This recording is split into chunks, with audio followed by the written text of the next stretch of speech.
तर राम राम मंडळी, सकाळ सकाळ पोहे आणि कलिंगडाचा टंपास आणून निघालो पुण्याला.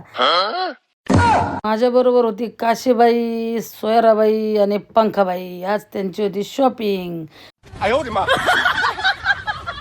तर गणपती बाप्पाचं दर्शन घेतलं. हे गणपती बाप्पा मोरया. तिथनं पुढे गेलो, गुरुदेव दत्तांचं दर्शन घेतलं. एकदम मन प्रसन्न झालं. मंडईमधले विविध फुलं पाहून माझं मनच फुललं मित्रांनो. नंतर पोरींनी हाणला गपागप नाश्ता, कारण त्यांना जायचं होतं साडीच्या शॉपिंगला. दुकानात सोडून मी तर निघून गेलो बाबा, तिथं कुठं वाकडं होता.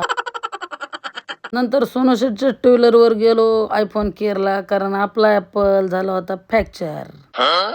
बायकोच्या साडीचा आकडा ऐकून बाबरे बाबा, डायरेक्ट प्यास लगा ना मेरे को. फिर लिया एक नीरा का पॅक.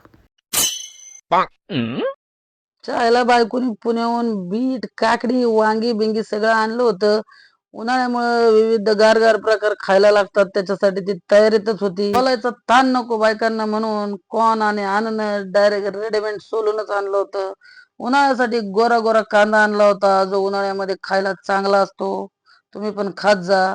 लहानपणी तुताच्या झाडावर दिवस जायचा मित्रांनो. इतकी फुकट तुतं खायचोय. 200 रुपयाचं डबड बघा केवढीसे.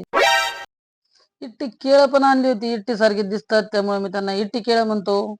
चायला पेस्ट्री बिस्ट्री सगळंच बायकोने आणलं होतं. आज संध्याकाळी काही जेवण मिळतं का याच्यावरच झोपी होती, काय माहितीये मित्रांनो.